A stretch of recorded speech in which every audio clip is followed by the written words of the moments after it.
காலையில இயல்பாக மலம் கழித்த பின்னர் வந்து கண்டிப்பா ஒரு 1 லிட்டர் இல்ல 1 1/2 லிட்டர் அதிகபட்சமா ஒரு 2 லிட்டர் தண்ணியாவது கொஞ்சம் கொஞ்சமா குடிக்கணும். ஒரு காலையில நீங்க 5:30க்கோ அல்லது 6 மணிக்கோ எந்திரிக்கிறீங்க. அப்புறம் அந்த 2 லிட்டர் தண்ணீன அல்லது 1 1/2 லிட்டர் தண்ணிய அல்லது 2 லிட்டர் தண்ணி அதிகபட்சமா ஒரு 2 லிட்டர் தண்ணியாவது ஒரு காலைல 6 மணிலேருந்து 8 மணிக்குள்ள கொஞ்சம் கொஞ்சமா குடிச்சிரணும். 8:30க்கு உள்ள அது மாதிரி அல்லது 9 மணி வரைக்கும் காலைல 6லேருந்து 9 மணி வரைக்கும் இந்த ஒரு 2 லிட்டர் தண்ணியை கொஞ்சம் கொஞ்சமாக குடிச்சிங்கன்னா, அதாவது இது இயல்பாக மலம் கழிந்த பின்னர், அப்போ மிச்ச மீதி இருக்கிற கழிவு கூட வெளியே வந்துடும், உடம்பு தூய்மை அடைஞ்சிரும். இப்போது நம்ம மலச்சிக்கலே இல்லாத உடல் கழிவுகளை முழுமையாக அந்தந்தைக்கு வெளியேற்றி விட்டாலே உடல் குண்டாகாது. குண்டாகும். அப்போ நம்ம நிறைய சாப்பிடணும்னு நமக்கு ஆசை இருக்கும். அப்போ அந்த ஆசையை மனசில் வச்சுட்டு அதே டைமில் என்னடா நிறைய சாப்பிட்டா குண்டாகுது அப்படிங்கிற பயத்தோடு நம்ம பயந்து சாப்பிடுவோம். அப்போ அந்த பயம் இல்லாமல் ஒரு தைரியமாக சாப்பிடலாம். அந்த பயம் கூட நமக்கு ஒரு பயந்தாங்குழித்தனத்தை உண்டு பண்ணிடும். நம்ம உணவை பார்த்தாலே பயப்படுறோம் அப்படிங்கிற மாதிரி அது ஆகிடும். அதனால் நல்ல நம்முடைய முழு கவனமும் என்னவாக இருக்கணும்னா, உடலில் உள்ள கழிவுகளை வெளியேற்றுவதில் அதற்கு என்னென்ன மருந்துகளை சாப்பிடணும், அதுக்கு என்னென்ன அது பொதுவாக ஆயுர்வேதம் அல்ல சித்தா நிரந்தர தீர்வு எந்த மருத்துவத்தில் கிடைச்சாலும் அதை போய் தேடி பரிசோதனை பண்ணி எந்த மருத்துவமாக இருந்தாலும் சரி, அது ஹோமியோபதியாக இருந்தாலும் சரி, ஆயுர்வேதமாக இருந்தாலும் சரி, சித்தாவாக இருந்தாலும் சரி, அலோபதியாக இருந்தாலும் சரி, ஒரு நிரந்தர தீர்வு நமக்கு எங்கே கிடைக்கும் அதை வாங்கணும். அப்புறம் செரிமானத்தை ஊக்குவிக்கிற உணவுப் பொருட்களை சாப்பிடணும். அதாவது இஞ்சி சாறு, லெமன், அப்புறம் தேன், வெள்ளைப்பூண்டு சாறு இதெல்லாம் கலந்து ஒரு சாறு தயாரிப்பாங்க.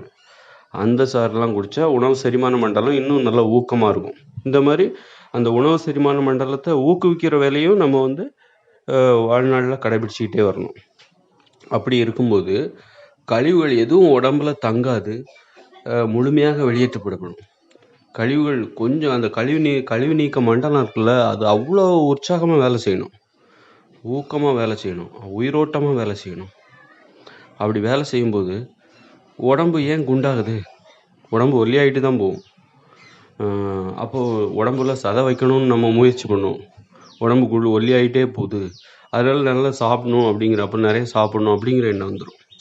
அப்போ ஒரு பிரச்சனையை தலைகளாக மாற்றுறோம், ஒரு நல்ல விஷயமா மாற்றுறோம், நல்ல திசையை நோக்கி அதை மாற்றுறோம். நமக்கு தைரியம் வரும். நம்ம உணவை பயந்து சாப்பிட்டா நம்ம பயந்தாங்கொல்லி ஆகிடும் இதை சாப்பிட. அப்போ உணவை பார்த்தா நம்ம பயப்படக்கூடாதுங்கிறக்காக எல்லா உணவுகளையும் சாப்பிட்டாலும் பயம் வந்துடும். எதுவுமே கிடைக்கிறது எல்லா உணவுகளையும் சாப்பிட்டுட்டே இருந்தால் கூட பயம் வந்துடும். சும்மா மாமிசம், பீஸா, பர்கரு, பப்ஸு, பஜ்ஜி, சமோசா இப்படி எந்த கட்டுப்பாடும் இல்லாமல் எல்லா உணவுகளையும் சாப்பிட்ற ஒருத்தர் அவருக்கும் பயம் வந்துடும், அவருக்கும் கண்டிப்பாக நோய் வந்துடும். அதனால் நமக்கு உணவில் ஒரு கட்டுப்பாடு வச்சுக்கணும். இதெல்லாம் சாப்பிடக்கூடாது, இந்த மாதிரியான உணவுகளெல்லாம் நம்ம தவிர்க்கணும். ஒரு மாமிசத்தை தவிர்க்கணும், மைதா மாவில் செஞ்ச உணவுப் பொருட்களை தவிர்க்கணும், பேக்கரி உணவுப் பொருட்களை தவிர்க்கணும். இந்த மாதிரி இப்படி சாப்பிடக்கூடாத உணவுகளை தவிர்த்து விட்டு சுதந்திரமாக சாப்பிட வேண்டும், பயம் இல்லாமல் சாப்பிடணும். அப்போ ஒரு தைரியம் வரும். அப்படி ஒரு தைரியம் வரும். அது அப்படி சாப்பிடும்போது இன்னொரு முக்கியமான விஷயம் என்னென்னா, சாப்பிட்றது மட்டும் இல்லை, சாப்பிட்றதுலேயும் நம்ம கவனம் செலுத்தணும். அதே டைமில் அந்த கழிவுகள் வெளியே போகிறதுலையும் ஒரு கவனம் செலுத்தணும். வெறுமனே சாப்பிட்றது மட்டுமே கவனம் செலுத்தக்கூடாது. அது சாப்பிட்றது மட்டுமே கவனம் செலுத்துகிறவங்க யாருன்னா, இந்த எல்லா உணவுகளையும் சாப்பிட்றாங்க பாருங்க, மைதா மாவில் செஞ்ச உணவுகள், பீஸா, பர்கரு, பிரியாணி, இறைச்சி, இப்படி கண்டதுகளி எல்லாத்தையும் எதெல்லாம் உடம்புக்கு தீங்கோ அவங்க அவங்களால வெறும் சாப்பிட்றதுல மட்டும்தான் கவனம் செலுத்த முடியும். அவங்களால இந்த கழிவுகள் வெளியே போகிறதுலையோ உடல் நலத்தின் மீதோ அவங்க கவனம் செலுத்தவே முடியாது. அவங்க உடல் நலனை கெடுத்துக்கிறதுல தான் கவனம் செலுத்துவாங்க. ஏன்னா அவங்க உணவு முறையே அப்படித்தான் இருக்குது. அப்போது நம்ம நம்ம உடல் கழிவுகள் முறையாக வெளியே போகணும் அப்படின்னு நமக்கு ஒரு அக்கறை இருந்ததுன்னா, அந்த அக்கறை எப்படி வரும் அப்படின்னா, உணவு கட்டுப்பாட்டின் மூலமாக தான் வரும். நீங்கள் பீஸா, பர்கர், பிரியாணி இதெல்லாம் சாப்பிட்டுட்டு, மைதா மாவில் பரோட்டா இதெல்லாம் சாப்பிட்டுட்டு, பேக்கரி உணவுகள் இதெல்லாம் சாப்பிட்டுட்டு, எனக்கு நல்ல கழிவுகள் போகணும் அப்படிங்கிற கவலை உங்களுக்கு வரணும்னு நீங்கள் நினைக்கவே முடியாது. அந்த கவனத்தை நீங்கள் எதிர்பார்க்கவே முடியாது. நல்ல உணவுகளை சாப்பிட்டா தான் அந்த கழிவுகள் வெளியே போகணும். ஏன்னா இதெல்லாம் கழிவுகள் தான். இந்த பீஸா, பர்கரு, பிரியாணி, மாமிஸ் இதெல்லாம் கழிவுகள். இந்த கழிவுகள் போய் கழிவுகளை சாப்பிட்ற மாதிரி தான் அதெல்லாம். அது உடலில் விஷத்தை தான் ஏற்படுத்தும். அதனால் நம்ம என்னுடைய செரிமான மண்டலம் முறையாக செயல்பட வேண்டும், உடலில் கழிவுகள் எதுவும் தேங்காமல் வெளியேற வேண்டும் அப்படிங்கிற அந்த ஆசை இருக்கலாம். அந்த அக்கறைன்னு ஒன்று இருக்குல்ல, அதற்கான வேலைகள் நம்ம செய்கிறோம்ல, அந்த அந்த வேலைகளை செய்கிறதுக்கான ஒரு ஈடுபாடு எப்படி வரும்னா, உணவு கட்டுப்பாடு இருந்தால் மட்டும்தான் வரும். இதை சாப்பிடக்கூடாது, இதை சாப்பிடணும் அப்படிங்கிற ஒரு கட்டுப்பாடு உங்களுக்கு இருக்கணும். யார் கொடுத்தாலும் எதை கொடுத்தாலும் சாப்பிட்றது, அவங்க மனசு கோணிடும் அப்படின்னு ஒரு காரணத்தை வேற சொல்லிக்கிறது. இதெல்லாம் வேண்டான்னு சொல்ல பழகணும். உணவு முறையில் வேண்டாம், இது எனக்கு வேண்டாம் அப்படிங்கிற சொல்கிற பழக்கம் எத்தனை பேருக்கு இருக்குது? நிறைய பேருக்கு கிடையாது. கொடுத்தா வாங்கிப்பாங்க, பிச்சைக்காரவங்க மாதிரி அவங்க கொடுத்தா வாங்கிப்பாங்கன்ற மாதிரி. இது எனக்கு வேண்டாம், இதை நான் சாப்பிட மாட்டேன், இப்படி வேண்டான்னு சொல்கிற ஒரு உணவு பட்டியல் நிறைய இருக்கணும். இப்போ ஒருத்தர் பிரியாணி கொடுக்குறாங்களா, இல்லைங்க நான் பிரியாணி சாப்பிட மாட்டேன். ஒரு சிக்கன் பிரியாணி கொடுக்குறாங்களா, இல்லை நான் சிக்கன் சாப்பிட மாட்டேன். மீன் கொடுக்குறாங்களா, இல்லை நான் மீன் சாப்பிட மாட்டேன். ஒரு காஃபி கொடுக்குறாங்களா, இல்லை நான் காஃபி சாப்பிட மாட்டேன், எனக்கு வேண்டாம். பிஸ்கட் கொடுக்குறாங்களா, எனக்கு பிஸ்கட் சாப்பிட மாட்டேன், வேண்டாம் அப்படின்னு சொல்லிட்டு. பரோட்டா கொடுக்குறாங்களா, சூப்பர் பரோட்டாங்க, நூல் பரோட்டா, அப்படி நாராக நிற்கும், அப்படி பார்த்தாலே அழகாக இருக்கும், பொறி பொரியாக நிற்கும். விருதுநகர் பரோட்டா சாப்பிட்றீங்களா அப்படின்னா, இல்லை வேண்டாம். லட்டுங்க, திருப்பதி லட்டு அப்படின்னு சொல்லி கொடுக்குறாங்கன்னு வச்சுக்கோங்க. அது மைதா மாவில் செஞ்சது தானே லட்டு, அப்படி தானே?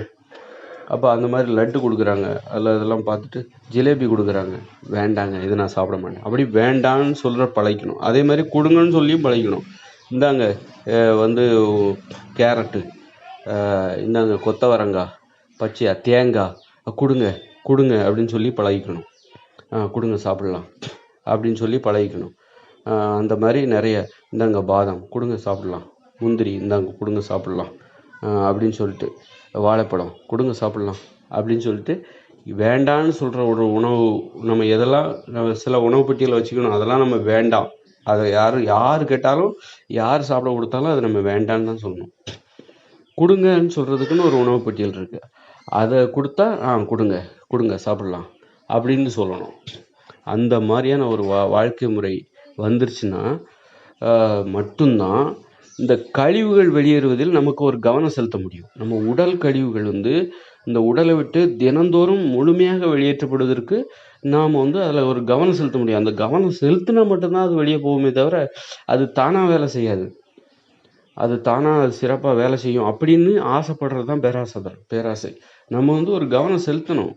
ஒரு குழந்தைய வளர்க்குறோம் அப்படின்னா அந்த குழந்தை மேலே கவனம் இருக்கணும். அது தானாக வளர்ந்துடுறது அந்த குழந்தை. அது ரொம்ப கவனமாக வளர்த்தா தான் அது உயிரோடு இருக்கும் ரொம்ப நாளைக்கு, கடைசி வரைக்கும். அந்த குழந்தைய வளர்த்து பெரிய ஆளாக்கி முடியும். நம்ம குழந்தை மாதிரி தான் நம்முடைய உடல்.